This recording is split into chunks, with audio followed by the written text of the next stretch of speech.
Bismillahirrahmanirrahim. Assalamualaikum warahmatullahi wabarakatuh.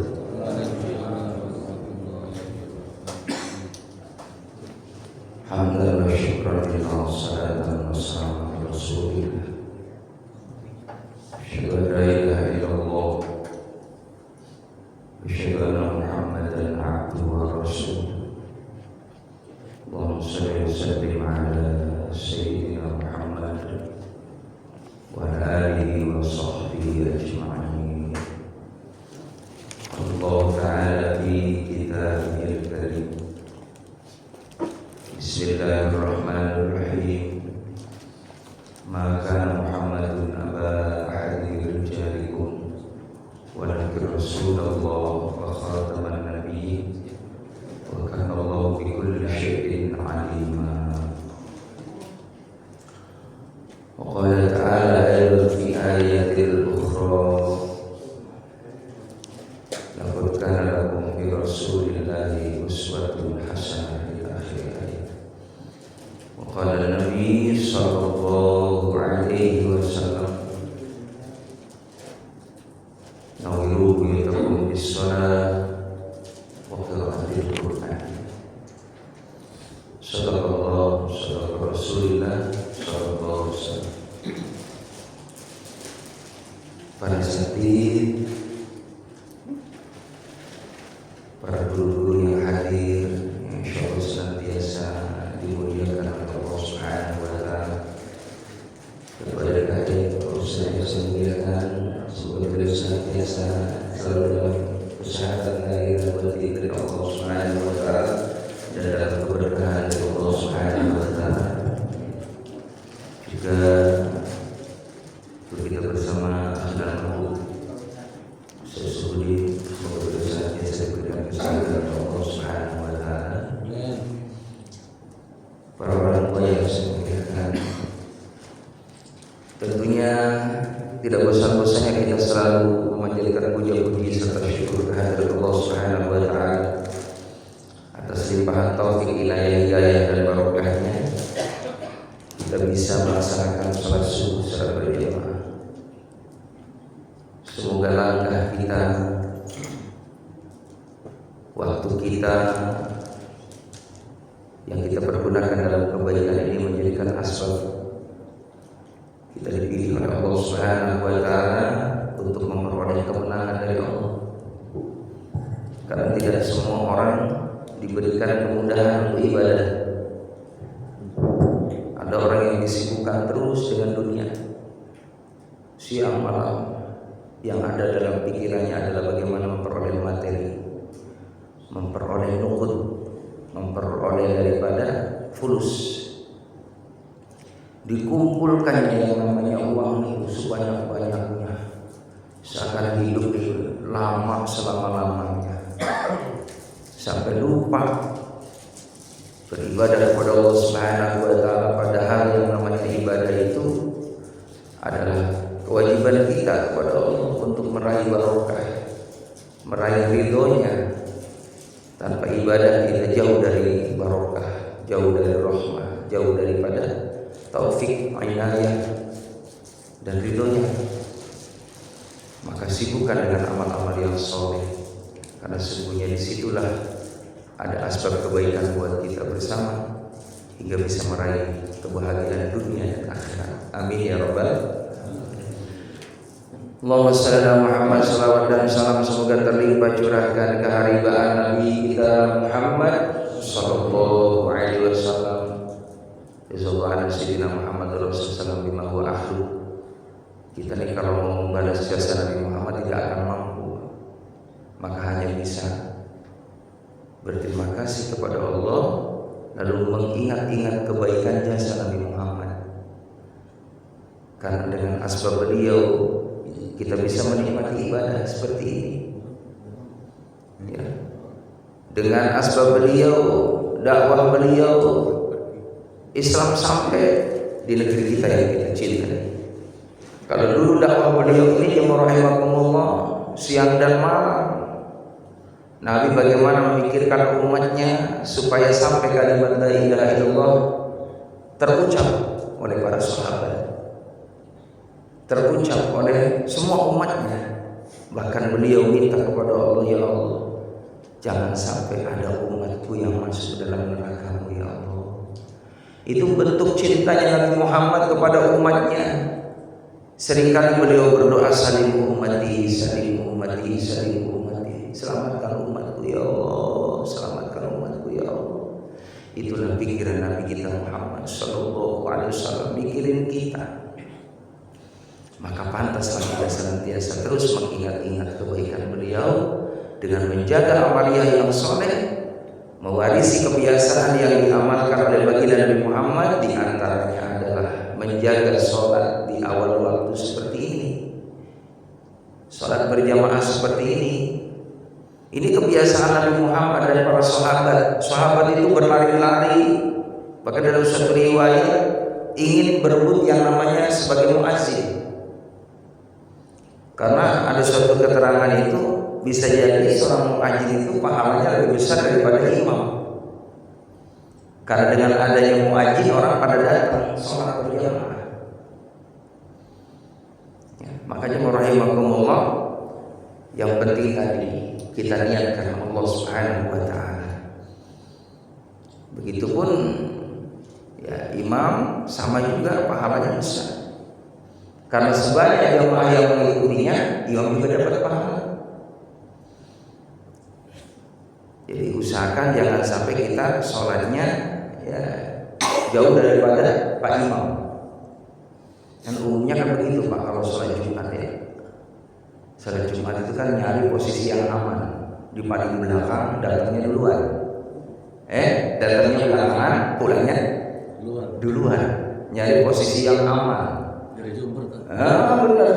Dari Jumber. Ya, giliran khutbah, masya Allah cari di bawah kipas. Ya kan, khotib menaik mimbar dari awal sampai akhir, padahal yang namanya wasiat takwa itu kan wajib didengar. Karena rangkaian sholat Jumat diantaranya adalah mendengarkan khutbah karena rukun. Ya kan, tidak boleh ditinggal. Jadi kalau ada sholat Jumat gak dengerin khutbah Jumat terus pulang gak salah. Ya, maka usahakan dengerin baik-baik. Karena khutbah Jumat itu akan memberikan wasiat takwa kepada kita. Juga jadi khutbah juga jangan lama-lama juga Pak, sampai 40 menit. Ya kan, sampai ada yang DM juga. Repot juga ini.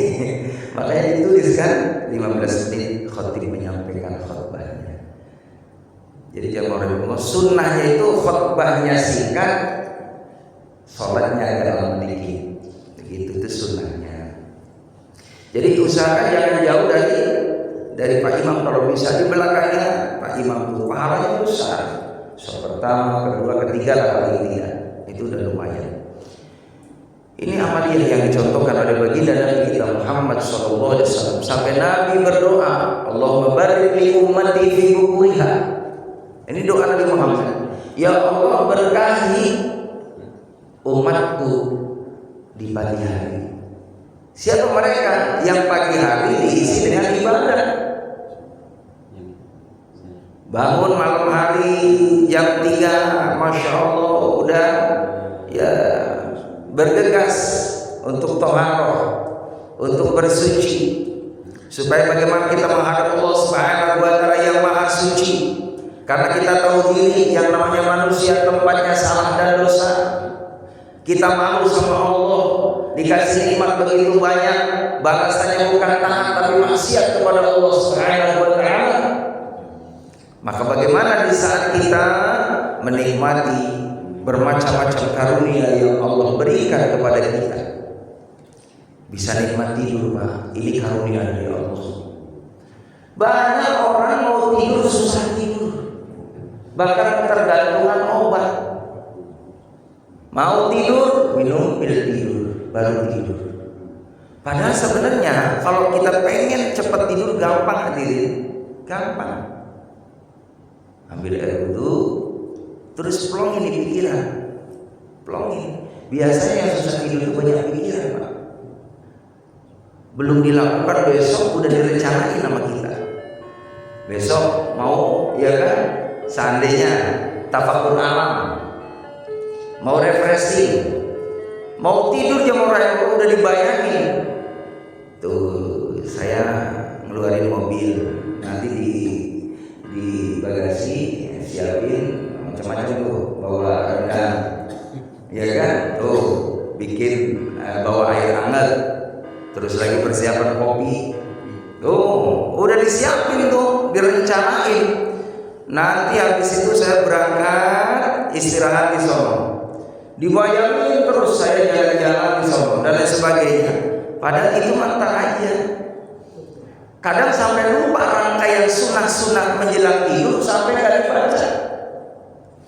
Padahal itu yang paling utama. Dengan sendirinya kalau kita udah awali rangkaian menjelang tidur kita dengan berzikir menghidupkan sunah-sunah Nabi Muhammad, itu yang membuat hati kita ini tenang. Diawali dengan Fatihah, Al-Ikhlas 3 kali, Al-Falaq sekali, Anas sekali. Syukur-syukur mau ditambah Al-Baqarah ayat pertama, tengah, sama akhir boleh. Yang biasa kita baca dalam tahlil itu didawamkan. Ditambah lagi mau baca ya, iya. Pokoknya mau udah ikutin aja dikir-dikir tadi. Itu lama-lama mana enak gitu. Ditambah lagi sholawat. Ya Allahumma sholli ala sayyidina Muhammad wa ala sayyidina Muhammad. Tambah lagi istighfar, astagfirullahaladzim, li wa li walidayya wa lam yalid wa lam muslimin muslimat al ahya'i minhum wal amwat innaka ala kulli syai'in qadir. Kalau dibaca ini zikir-zikir ini, rangkaian ini pahalanya besar. Pengen dapat pahala ibadah haji, kata Rasulullah, Fatimah jangan kau tidur, baca subhanallah alhamdulillah wa la ilaha illallah wallahu akbar. Itu pahalanya sama seperti pahala ibadah haji. Karena zikir itu dibaca di saat kita tawaf. Kalau kita nggak bisa, ya kan, belum hafal rangkaian putaran pertama itu kan beda-beda doanya. Boleh kita yang sudah bisa, sudah hafal baca subhanallah alhamdulillah wa la ilaha illallah wallahu akbar boleh. Seandainya mohon maaf belum lancar banget zikir-zikir tadi subhanallah alhamdulillah la ilaha illallah wallahu akbar belum hafal, boleh salah satunya subhanallah alhamdulillah ringan Pak, kita di Islam yang penting zikir sama Allah. Dulu ada seorang tangga kampung Mekah, ini orang awam. Ketika tawaf yang rahimakumullah yang dibaca bukan rangkaian doa-doa tawaf. Yang dibaca adalah Asmaul Husna. Ya Rahman, ya Rahman, ya Rahman, ya Rahman, ya Rahman. Dan namanya mohon maaf belum sampai ilmunya. Kebetulan memang yang dibaca adalah ya Asmaul Husna, nama-nama baiknya Allah. Boleh-boleh saja. Maka demi dimuliakan oleh Allah Subhanahu wa taala, ternyata ada seorang sahabat yang ngadu kepada Nabi Muhammad, ya Rasul, ini ada orang tua kok bacaannya beda dengan engkau. Nabi nggak langsung marah, segala sesuatu di cross check dulu nih. Ini siapa yang membaca? Kecuali memang yang rahimahumullah sahabat yang sudah tahu ilmunya, lalu dalam ibadah tidak ada dasar hukumnya, tidak ada contohnya dari Nabi Muhammad. Ini diingatkan oleh Rasulullah Shallallahu Alaihi Wasallam. Maka jangan dimuliakan oleh Allah Subhanahu Wa Taala. Saat itu Nabi mengikuti sahabat ini di belakang sambil membaca tadi ya Rahman, ya Rahman, ya Rahman, ya Rahman. Jemaah rahimakumullah. Akhirnya Nabi menegur. Dan sahabat ini dia nggak tahu nih kalau di belakang adalah Nabi kita Muhammad Shallallahu Alaihi Wasallam. Wahai sahabat, ya, kenapa kau membaca ya Rahman? Ya sepengetahuan saya, ya saya yang tahu ilmu saya ini. Karena saya belum jumpa dengan Muhammad. Maka apa yang dikatakan oleh Nabi Muhammad? Apa yang kau baca ini boleh-boleh saja, tidak jadi masalah dan bernilai kebaikan di mata Allah Subhanahu wa taala. Lalu balik nanya, siapa engkau? Wahai sahabat, aku adalah Rasul Muhammad SAW. Jadi Nabi gak langsung marah Pak ketika ada orang yang melapor gitu kan, bahwa ini adalah orang yang sedang tua. Beda bacaannya, Nabi tegur dengan bijak. Setelah sudah kenal, baru sedikit demi sedikit Nabi memberikan pencerahan. Inilah dakwah Nabi bil hikmah wal mau'izatil hasanah, dengan bijak. Nah ini pun ya, konsep buat kita bersama.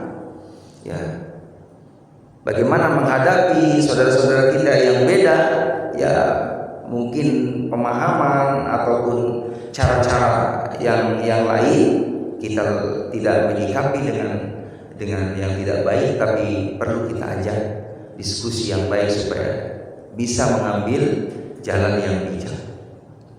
Jamaah yang dimuliakan oleh Allah Subhanahu wa taala, tidak terasa begitu cepat ini Rabiul Awal sudah selesai ya, udah Rabiul Tsani. Cepat banget tuh Pak. Bulan Rabiul Awal, Rabiul Tsani, Jumadil Ula, Jumadil Tsani, Rajab, Sya'ban. Habis Sya'ban apa Pak? Ramadan, lagi puasa lagi. Mudah-mudahan pada panjang umur ya Pak. Ketemu lagi puasa, amin. Enak banget yang namanya bulan Ramadan Pak. Beda sama bulan-bulan yang lain memang. Bulan Ramadan mah Pak, Masya Allah, itu jajanan apa aja ada Pak. Ramadan mah Bapak sore hari berangkat keluar Pak, itu orang jualan berderet Pak. Iya kan? Makanya kali-kalinya duit ada apa ya? Buat beli ini, buat menjelang buka puasa Pak. Iya kan? Kita bisa beli macam-macam makanan buat hidangan buka puasa. Makanya kulkas dalam bulan Ramadan tuh mesti ada baik yang namanya kolak, ya kan? Yang namanya buah-buahan, yang namanya gorengan Pak, tiap sore nggak pernah, ya kan? Kosong. Namanya bakwan, tahu, risol di bulan Ramadan. Setelah Ramadan Pak Ustaz sawal. Sampai sekarang nih jarang ada kita ketemu risol di rumah, betul nggak? Ya, jarang. Jadi jemaah rahimakumullah, nikmatnya luar biasa tuh Ramadan. Makanya kita mengharapin baliknya ila Ramadan, ya Allah, sampaikan bulan Ramadan. Karena beruntungnya umat Muhammad di antaranya ketika masih dijumpai orang tersebut dengan bulan yang mulia. Mudah-mudahan kita pada panjang umur semuanya. Amin ya rabbal. Jemaah rahimakumullah. Bagaimana 2 bulan dari Rabiul Awal, Rabiul Tsani, ini suatu tradisi kita bagi umat Islam di Indonesia, ya terutama itu mengadakan kegiatan peringatan Maulid Nabi Muhammad. Karena memang jemaah rahimakumullah, peringatan Maulid Nabi Muhammad itu di dalamnya banyak hikmah, banyak manfaat yang kita dapat. Walaupun sebagian ya pemahaman di luar yang tidak sepaham dengan kita, mereka menyatakan ini adalah suatu hal yang tidak ada dasar hukumnya. Padahal jemaah rahimakumullah, kalau kita lihat sejarah bagaimana seorang pejuang Islam, Salahuddin Al-Ayyubi, dulu kan pernah mengalami suatu penurunan. Di saat itu umat Islam mulai kendor dalam ya mengamalkan agama Allah Subhanahu wa taala. Maka bagaimana jemaah rahimakumullah, Salahuddin Al-Ayyubi tadi memberikan suatu motivasi kepada jamaahnya, kepada masyarakatnya, kembali lagi supaya bagaimana mencintai baginda Nabi Muhammad SAW. Dibacakannya sejarah-sejarah Nabi Muhammad agar kita terus ya kembali mengingat, mengenang, dan timbul ghirah semangatnya untuk memperjuangkan agama Allah Subhanahu wa taala. Kalau bicara perjuangan Nabi Muhammad dan para sahabat, Allahu Akbar, luar biasa hadirin. Kita lihat sahabat Abu Bakar ketika masuk Islam.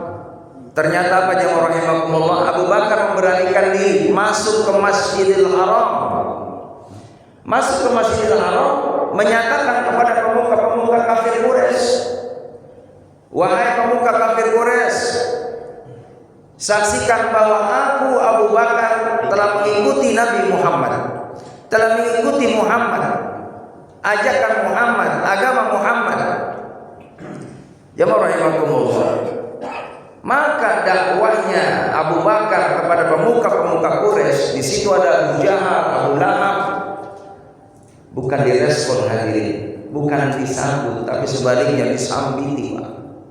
Dipukulilah Abu Bakar saat itu setelah menyampaikan bahwa dirinya telah mengikuti Nabi Muhammad SAW. Dipukuli, diinjek-injek sampai jatuh pingsan, Pak. Itu dakwahnya dulu para sahabat seperti itu. Ada lagi sahabat Utsman, ketika mengikuti Nabi Muhammad, apa yang terjadi? Utsman diusir dari keluarganya, tidak diakui oleh keluarganya. Ini perjuangan dulu hadirin para sahabat.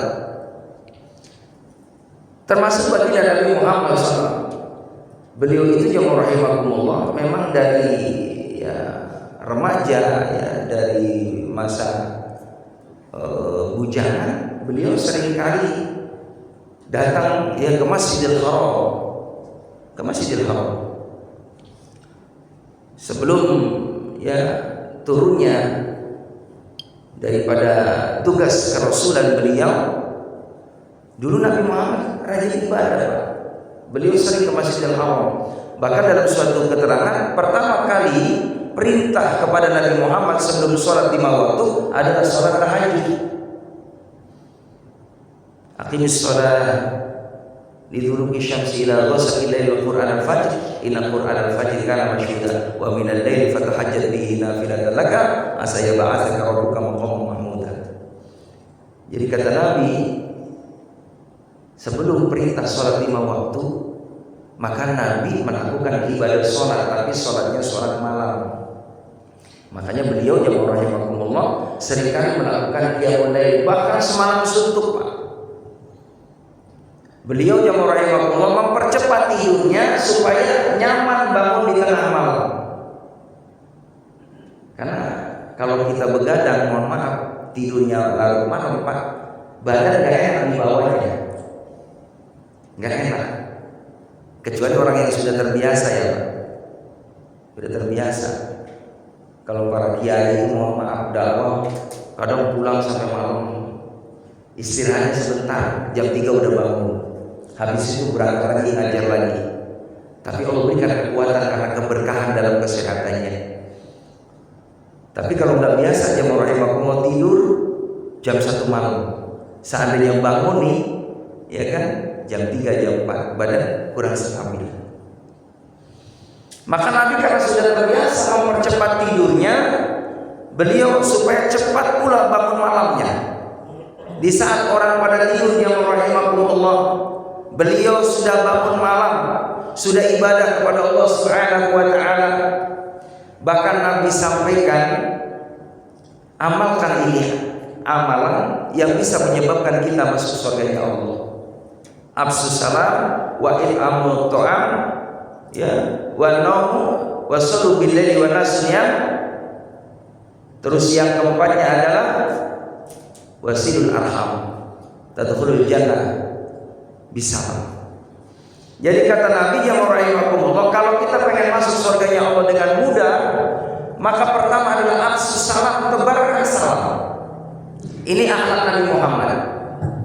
Jadi kalau kita mau masuk rumah, Pak, ada orang nggak ada orang, kasih salam. Apalagi ada istri kita, ada anak kita, istri kita butuh doa dari kita. Bukankah salam itu doa? Cuman sunahnya salam itu, pertama nadanya tinggi, Pak. Assalamualaikum. Yang kedua rendah. Assalamualaikum. Yang ketiga lebih rendah. Assalamualaikum. Nah ini kita akan kembali nyunahnya, Pak. Pertama Waalaikum. Ya kan? Beda nyunahnya, kita beda. Ini padahal kencang dulu, sedang, rendah. Itu sunahnya. Kalau 3 kali mohon maaf gak dijawab, kita ditamu, ya udah pulang lagi, berarti nggak ada orang atau orangnya sedang istirahat. Jadi jangan sampai berulang-ulang hari tidak nyunah. Kecuali memang darurat penting banget nih, ini perlu banget ini. Ya kita usahakan, upayakan, ya artinya dengan adab tadi. Yang dimuliakan oleh Allah Subhanahu wa taala. Assalamualaikum. Waalaikumsalam dijawab oleh orang yang ada di rumah. Ini juga dalam satu keterangan Kalau kita pengen dapat rezeki yang terus tidak pernah putus, dapat jaminan keberkahan dalam keluarganya, bahkan ada suatu riwayat kalau kita ngamali ini manfaatnya bukan kita aja yang membaca, tapi tetangga-tetangga kita dapat berkah dari amalan yang kita amalkan. Yang pertama, assalamualaikum. Kalau nggak ada, tetap kita jawab oleh waalaikumsalam. Kita berikan salam kepada Rasulullah SAW. Ayuhan Nabi wa rahmatullahi wabarakatuh. Ada lagi kata ulama, kita baca assalamu alayna wa ala ibadillahi sholihin. Lalu baca surah Al-Ikhlas 1 kali, baca ayat kursi 1 kali. Maka manfaatnya orang yang mengamalkan zikir tadi ketika masuk rumah, maka rumahnya akan dipenuhi berkah dan urusannya dikasih kemudahan oleh Allah. Padahal kita gampang nih Pak, kita tahu ilmunya, kita tahu ini, ya kan bacaannya, tinggal kita ngamali, Absus salam, tebarkan salam ketika kita di jalan ketemu dengan saudara kita. Kalau memang itu yang rahimakumullah, betul-betul kita tahu dia adalah seorang muslim, maka berikan salam. Kecuali memang itu non muslim, ya kan, kita tidak boleh memberikan salam kepada non muslim. Lalu bagaimana kalau diberi salam sama mereka? Ya kita jawab kum aja Pak, atau alik. Ya alik, jadi nggak usah dijawab waalaikumsalam, nggak boleh. Alik kita aja. Jadi jemaah rahimakumullah, kita ketemu dengan sahabat, assalamualaikum, lalu sunnah berjabat tangan. Jadi kalau ketemu dengan sahabat kita, saudara kita, berjabat tangan itu sunnah. Kata Nabi, barang siapa dua muslim berjabat tangan bertemu lalu berjabat tangan, maka Allah akan ampuni dosa keduanya sebelum tangan itu terlepas. Jadi sunnahnya kalau jabat tangan, tangannya aja lama Pak, kalau gitu, biar dosa kita ini berguguran. Assalamualaikum. Cuma jangan ditekan Pak, jangan diperhenti. Ini takutnya lagi ada apa ini kan? Jangan ditekan ini. Yang orang yang ngomong itu sunnah. Absus salam. Lalu yang kedua, wa it'amu ta'am, ngasih makanan orang lapar. Nabi Muhammad yang rahimakumullah, beliau itu punya yang namanya akhlak wala musahin. Nabi itu gak pernah yang namanya nolak kalau ada orang minta tolong. Selalu beliau bagi. Nabi terkenal yang rahimakumullah, kalau ada orang datang ke rumah Rasulullah, itu mesti nanya kepada istrinya, wahai istriku, apakah ada makanan di rumah?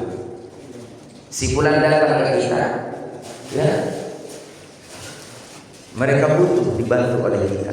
Ada ya Rasul, cuman makanan buat buka puasa kita.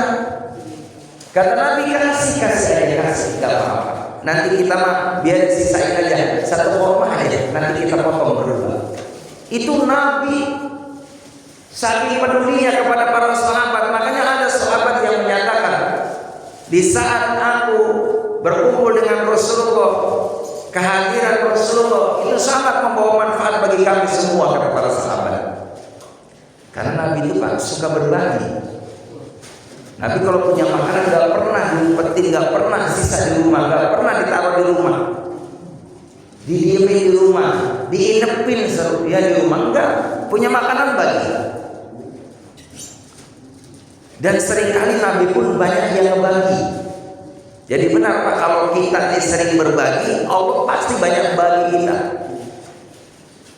Ya, kalau kita sering ngasih, bakal dikasih. Nabi lagi jalan, ya rahimahullah, ada yang manggil, Rasul, ya Rasul. Rupanya ada seorang yang pengen ngasih hadiah Pak, bawa 1 mangkok kurma. Ya, Nabi terima. Dan Nabi bagi-bagi kepada para sahabat. Suatu ketika juga Nabi dipanggil lagi sama seseorang, itulah karena Nabi sering berbagi. Ini kausalitas, kalau kita sering melakukan amal apapun, kebaikan ya dapat kebaikan, keburukan dapat keburukan. Nabi dipanggil lagi, ya Rasul, kesini dulu ya Rasul, tunggu dulu ya Rasul. Apa? Ini aku bawa anggur, aku kasih kau. Nabi berbagi hadir. Ada cerita, suatu ketika Nabi ini datang ke seorang sahabat. Ternyata sudah dijamu Pak. Ini sahabat ini udah nunggu lama pengen didatangi Nabi Muhammad. Maka sahabat tadi mengambil mangkok Pak, berisi anggur juga. Ketika dihidangkannya itu anggur di hadapan Nabi Muhammad, jamaah rahimakumullah, anggur dicicipin sama Rasulullah. Bismillah. Ada doanya Pak. Kalau kita mau makan mau minum, ya kalau umum makanannya Allahumma barik lana fima razaqtana wa qina adzabannar. Kenapa nih doa dibaca Allahumma barik lana? Pakainya domirnya jamak. Allah ya kan? Allahumma barik lana, padahal yang baca mufrad ya sendiri kan. Kenapa jemaah rahimakumullah? Ini melibatkan asbab wasilah rezeki itu kita peroleh. Kita mau makan nasi Pak, kan ini prosesnya luar biasa ya nasi. Dari mulai nanam dulu, jadi benih, ditanam lagi, dipupuk, lalu terus dirawat sampai akhirnya panen. Udah panen nggak langsung jadi beras. Lalu ya diselit, habis diselit terus lagi jadilah beras, diosep, ya kan? Baru jemaah rahimakumullah dimasak jadilah yang namanya makanan. Makanya Nabi begitu luar biasa, bukan memikirkan dirinya, tapi memikirkan orang yang ikut partisipasi dalam kebaikan. Allahumma barik lana, ya Allah berkahi kami. Padahal makannya dia sendiri. Fima razaqtana wa qina adzabannar, rezeki yang Allah berikan kepada kami, semoga dibebaskan daripada siksaan api neraka Allah Subhanahu wa taala. Ya rahimakumullah. Maka Nabi mengambil ya buah anggur tadi, Allah membarik fi tamarina, ya Allah berkahi kami ya di dalam buah ini. Nabi makan Pak buah anggur tadi dengan harapan semua para sahabat dibagi juga, karena kebiasaannya kalau Nabi Muhammad punya apa-apa mesti sahabat yang lain dikasih. Giliran anggur dimakan satu Pak, Nabi ngambil lagi dua, terus ngambil dulu, nggak nawarin sahabat yang lain. Sahabat-sahabat yang lain pada melongo aja. Nabi rohnya malah lapar kali ya, sampai anggur dihabisin. Maka setelah habis itu anggur satu mangkok, yang rahimakumullah, keluar Nabi Muhammad setelah jadi tamu di tengah jalan. Nabi berbisik kepada mereka, "Tadi dulu ya, kita jangan melanjutkan perjalanan kita. Mohon maaf. Kalian tadi ketika aku makan anggur kayaknya aromanya pada ngeliatin, kayaknya pada pengen semua. Kenapa saya nggak bagi? Mohon maaf. Anggur yang saya makan tadi asem Pak. Takut kalau saya ambil satu dimakan asam dikasih sama kalian ngerasain asam, takut kalian menunjukkan mukanya tidak nyaman, tersinggung sama orang yang menyediakan buah tadi. Ini kayak model kayak kita bisa nggak ngamarin begitu Pak? Ada makanan nih, ya kan? Ada makanan depan kita nih, pahit banget Pak, habisin aja. Kagak Pak, justru yang manis yang tidak pahit. Tuh Nabi begitu Pak. Jangan sampai yang namanya orang ini merasa tidak nyaman dengan Nabi. Nabi selalu memberikan kenyamanan. Suatu ketika yang rahimakumullah, memang Nabi terkenal orang yang selalu berbagi. Nabi dikasih baju Pak baru Pak. Baru dipakai baju baru. Ada yang muji, ya Rasul, bajumu cakep ya Rasul. Biasanya kan orang muji kan ada mau Pak ya. Kamu mau ya Rasul. Langsung Pak dibungkus bajunya sama orang yang pengen. Makanya saya mudah-mudahan jangan ada yang pengen baju saya ya Pak. Iya, enggak enak saya, takut nggak bisa ngamalin Pak. Ya, tapi saya ngamalin Pak Ustaz. Saya punya cincin Pak, mohon maaf. Cincin itu ada sekitar dulu ya 20 mana cincin. Lagi ceramah Pak Ustaz, ada yang megang-megang. Iya tuh. Megang lama Bang. Ngelus-ngelus tangan saya Pak. Saya tahu kan saya cincin. Romanya pengen gitu. Kata saya, ada apa Pak? Bagus Ustaz cincinnya. Iya bagus alhamdulillah. Ya udah pas saya kasih Pak. Bapak mau? Iya Pak, saya kasih tuh. Tapi memang Allah Maha Murah alhamdulillah. Itu saya sering kali Pak. Kalau lagi ceramah, pulang-pulang ceramah ada yang salaman ngasih cincin ke saya. Jadi cincin saya mohon maaf bukan beli Pak, dapat Allah hadirin, dapat dikasih sama jamaah. Nah, ini mohon maaf jangan ngebatin ya Pak. Ya rahimahullah, saya kasihin tuh ke teman-teman, ke jamaah yang mau. Alhamdulillah nyumber, nggak pernah putus ada apa yang ngasih gitu, masya Allah. Itu Nabi seperti itu jemaah rahimahullah. Apa yang beliau punya ada yang minta kasih. Karena sadar apa yang kita punya ini bukan punya kita, bukan milik kita. Bisa jadi milik rezeki orang tersebut melalui kita. Jemaah rahimakumullah, sampai suatu ketika Nabi ba'da sholat asar, biasanya Nabi zikir.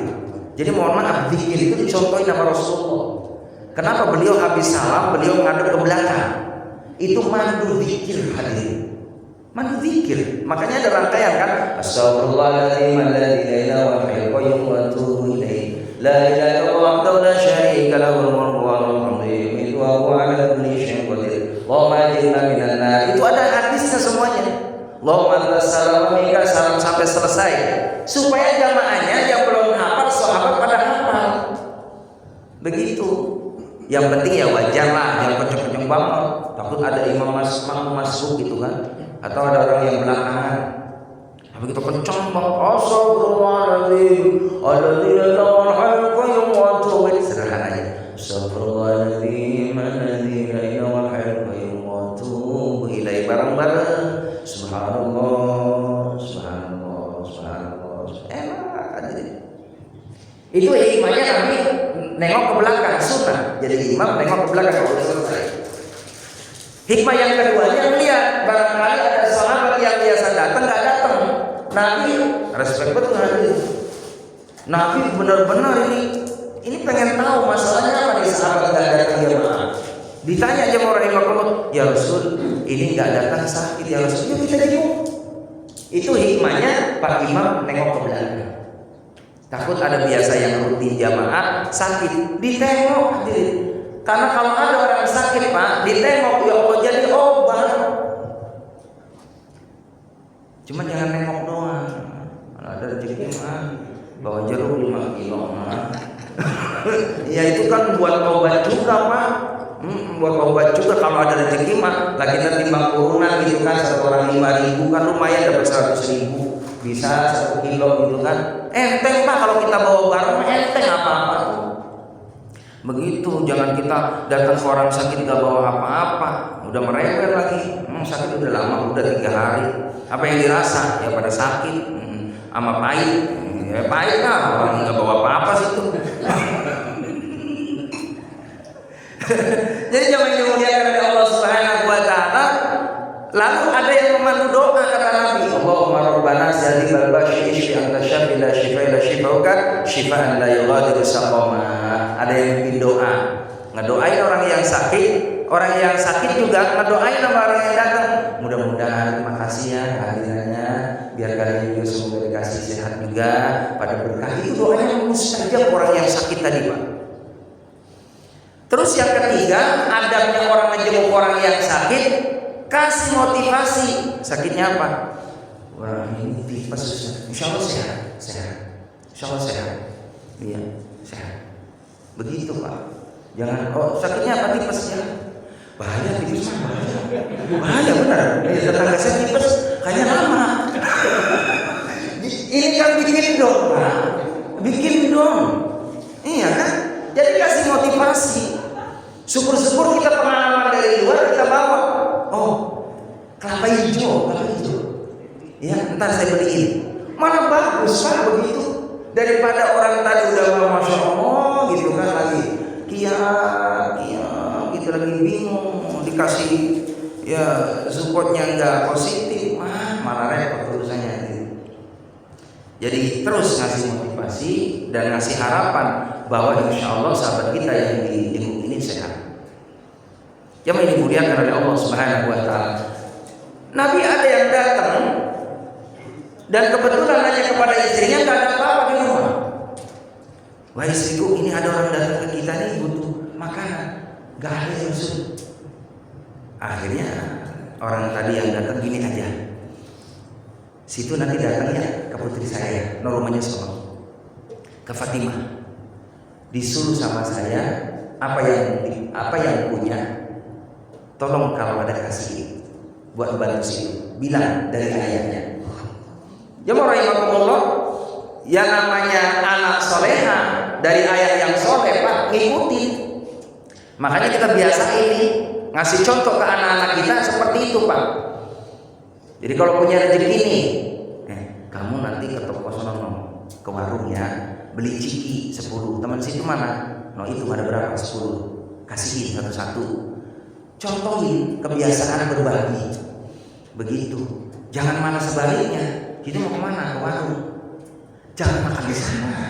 Cepat habis. Banyak temennya.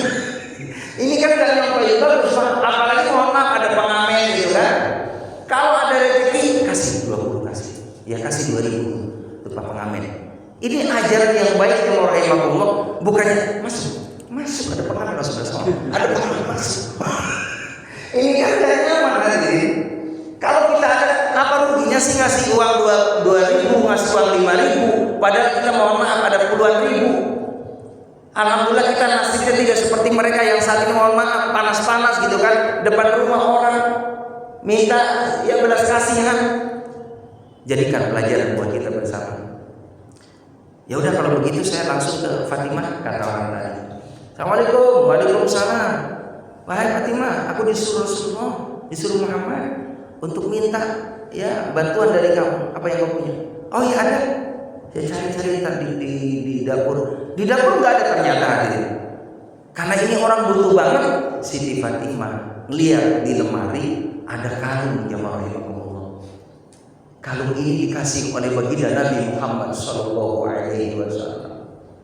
Jemaah yang dimuliakan oleh Allah Subhanahu wa taala. Alhamdulillah, makasih. Nabi Muhammad sallallahu alaihi wasallam tadi jemaah rahimakumullah ngasih kalung kepada putrinya. Lalu ternyata karena ini disuruh Nabi Muhammad, putrinya tadi menghargai ayahnya. Enggak, ya jangan sampai mengecewakan orang yang memang dipercaya sama Nabi Muhammad. Setelah sampai di situ, ini kebetulan saya punya kalung ya, dibawa aja mudah-mudahan ada manfaat, silakan dijual. Ya rahimakumullah, sahabat tadi akhirnya yang membawa kalungnya Fatimah. Laporlah keadaan pada baginda Nabi Muhammad SAW. Ya Rasul, aku dikasih kalung sama putri Anda. Akhirnya kebetulan saat itu banyak sahabat yang rahimakumullah yang lagi pada kumpul dengan Rasulullah Shallallahu Alaihi Wasallam. Maka ya udah kalau memang sudah dikasih, ya udah diterima aja, silakan dijual. Ternyata ada sahabat yang berkeinginan, ya Rasul, boleh saya beli aja nih kalungnya, pemberian Fatimah. Ya butuhnya berapa gitu kan? Nih saya bayar kalungnya Fatimah, silakan ya dari hasil ini kau pergunakan sebaik mungkin. Dibawalah uangnya tadi oleh sahabat yang butuh. Jamaah rahimakumullah, orang yang membeli kalungnya Siti Fatimah diberikan ke baginda Nabi kita Muhammad sallallahu alaihi wasallam. Ini kalung yang dari putrimu, aku berikan hadiah buat engkau juga. Biarin ya Rasul, aku ridho, aku ikhlas membantu orang tadi karena Allah Subhanahu wa taala. Jamaah rahimakumullah, Rasul dalam kondisi diam, seakan dalam hatinya berkata, memuji Allah Subhanahu wa taala. Subhanallah, alhamdulillah, wala ilaha illallah. Tidak pernah ketukar kalau kita berbagi dengan hamba Allah, makhluk Allah yang ada di muka bumi ini, yang hakikatnya itulah caranya Allah Subhanahu wa taala untuk menguji keimanan dan ilmu kita, sejauh mana aplikasi amalia soleh kita di hadapan Allah Subhanahu wa taala. Ya rahimakumullah. Nabi diam. Kalung akhirnya kembali lagi ke tangan baginda Nabi Muhammad SAW. Itulah caranya Nabi Muhammad. Nabi berbagi dengan orang lain dan ternyata rezeki tadi haknya Nabi Muhammad kembali lagi dan Nabi ingin membahagiakan putrinya. Akhirnya Nabi pun langsung datang ke Fatimah. Ya Fatimah, ini kalung aku kembalikan kepadamu. Yang tadi ayah orang yang butuh sudah ada jalan dari Allah Subhanahu wa taala. Ini cara Nabi seperti itu kan. Dari sini barangkali ada yang perlu ditanyakan, dipersilakan sambil nikmatin teh dulu ya Pak ya. Alhamdulillah memang rezekinya Ustaz kadang beda Pak. Beda sama jamaah. Cuman ini nasi satu Pak, nasinya dua. Udah kalau saya dapat Pak, kalau memang ada sapi satu, kalau ada yang boleh tambah.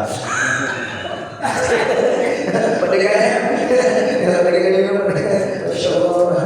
Bismillahirrahmanirrahim. Nikmatnya ya Allah. Malah kalau sehat nikmat Pak. Sehat nih. Tapi ini bagus ini jamaah paham saya. Saya udah ngurangin gula Pak. Apa dulu Pak?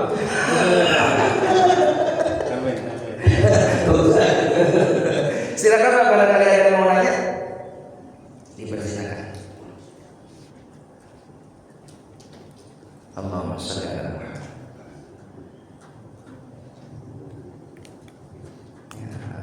Ustaz paling senang kalau ada interaktif tanya jawab, nggak ada yang nanya, berarti alhamdulillah pada cerdas semuanya. Jadi nggak ada ngegundel gitu di hati. Baik yang rahimahullah. Absus salam wa it'amut ta'am wa shalu bilaili anasuniyam. Salat malam Pak. Usahakan kita nih Masya Allah udah waktunya Pak. Kalau udah 50 tahun ke atas mah udah sibukin ibadah aja. Dunia mah ya sekedarnya aja kan. Kalau ada alhamdulillah, nggak ada ya sabar aja, sabar. Gitu Pak. Udah 50 tahun waktunya udah sering ke masjid. 50 tahun pos rondang dulu. Pos rondang kan gaple. Pulang malam, istri udah nungguin jam 12, pulang. Istri juga nggak enak tidur karena suaminya pulangnya malam. Ya, usahakan jamaah rahimakumullah mempercepat tidurnya biar nanti jam 3 bangun. Kalau kita udah bangunin istri juga Pak. Kalau bangunin istri pakai bahasa yang halus Pak, karena wanita itu makhluk halus, ya kan? Iya Pak, manggil istri yang enak itu sayang, tahajud sayang. Jangan bangun, malam tidur dulu bangun. Nggak mempan Pak, nggak mempan. Kitanya udah butuh dulu Pak, udah gelar sejadah sayang, tahajud. Ini anak cucu butuh doa dari kita. Enak Pak. Tahajud bareng-bareng Pak. Habis tahajud doa bareng-bareng. Demi Allah, nggak mungkin rumah yang bangun di malam hari berdoa bersama-sama, yakin kepada Allah sandarannya, nggak bakal susah hidupnya karena jaminan dari Allah Subhanahu wa Ta'ala. Mudah-mudahan kita bisa ngamalin ya Pak. Yang terakhir adalah wasilul arham, hubungkan tali silaturahim Pak. Jangan pernah putusin silaturahim sama sanak famili, keluarga, paman bibi. Sekarang mah zaman canggih Pak, WA ya kan, video callan. Saya pokoknya 2 minggu maksimal 3 minggu video call kakak, paman, bibi, video. Itu sama juga silaturahim hadirin. Nah, kalau orang udah jauh baru silaturahim akrab dengan istri kita, dengan anak-anak kita. Jangan sampai mohon maaf bikin istri kita cemberut Pak, bikinin senang istri kita. Kalau punya duit mohon maaf jangan pernah pelit sama istri. Bawa sekali-kali makan keluar Pak, makan keluar aja ya, keluar rumah makan. Ya Ustaz gelar karpet itu kan di depan rumah, makan di luar rumah gitu kan. Seandainya istri kita pengen gitu kan, Pak kalau misalnya kita ke taman mini kan banyak Pak, mini. Nah namanya mini kan kecil, taman mini juga gitu. Jadi dibikin happy aja keluarga, hubungkan bersilaturahim dengan baik, dengan anak-anak, dengan pasangan kita, dengan tetangga terutama. Tetangga itu saudara kita Pak. Suatu saat kita butuh sama tetangga. Jangan sampai kita sama tetangga sebelah aja nggak akur. Mohon maaf kalau kita mau hajatan, kita butuh yang namanya sarana, butuh tempat. Kalau sama tetangga enak Pak, mohon maaf belum ditawarin, udah nawarin. Besok mau dari rumah saya aja buat makan di situ, prasmananya. Tapi kalau kita dongkol nih sama si B, mohon maaf, udah nggak nyaman gitu. Makanya al-jarul as-saleh, tetangga yang baik yang menjadi syarat adalah sa'adatul mar'i, seorang yang bahagia. Jadi pengen bahagia sama tetangga kudu akur, kudu bagus. Tetangga senang, kudu senang Pak. Tetangga alhamdulillah datang punya motor baru, alhamdulillah. Begitu Pak. Jangan tetangga punya motor baru, ya kita yang uring-uringan. Ya baru lagi. Ini bikin penyakit Pak. Ya tetangga renovasi rumah. Ini akhirnya setengah. Jadi ada menurut penelitian, mohon maaf, menurut penelitian nih, 3 menit lagi Pak. Menurut penelitian, saya punya sahabat dokter. Ustaz, ternyata Ya, menurut pengalaman, orang sakit ini asbabnya penyakit rohani, akhirnya menjalar ke penyakit jasmani. Mohon maaf, ketika datang, Waalaikumsalam, mau apa Pak? Mau periksa nih dok. Apa gejalanya Pak? Pusing, banyak pikiran ya Pak? Iya. Mikirin apa? Ya nggak tahu. Padahal mestinya pikirannya jauh-jauh aja. Coba koreksi aja, punya pikiran apa nih yang menjadikan bobroknya kepala kita? Ya tadi kadang kurang syukur kepada Allah, melihat nikmat orang lain, padahal belum tentu nikmat kalau itu ada pada diri kita ingat sama Allah.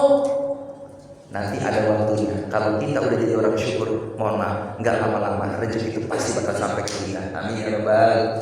Itu saja kita berdoa kepada Allah Subhanahu wa taala. Semoga taklim kita senantiasa mendapatkan berkah dari Allah Subhanahu wa taala. Allahumma shalli ala Muhammadin fil awwalin wal akhirin wa sallim ala ya Allah. Tabaraka wa ta'ala wa sahabat Rasul ajma'in. Ya Allah ya rabbal alamin. Ya rabbal alamin hamdan fi ni'amika fi mazid. Ya rabbana lakal hamdu kama yanbaghi li jalali wajhika karim wa li sultanik. Allahumma aghnina bil 'ilmi wa zayyinna bil hilmi wa akrimna bit taqwa wa jibna bil 'afiyah. Rabbana atina fid dunya hasanah wa fil akhirati hasanah wa qina adzabannar. Sallallahu Muhammadin wa sahbihi ajma'in. Walhamdulillahi rabbil alamin. Subhanallah bihamdika asyhadu an la ilaha illa anta astaghfiruka wa atubu ilaik. Demikian, assalamualaikum warahmatullahi wabarakatuh.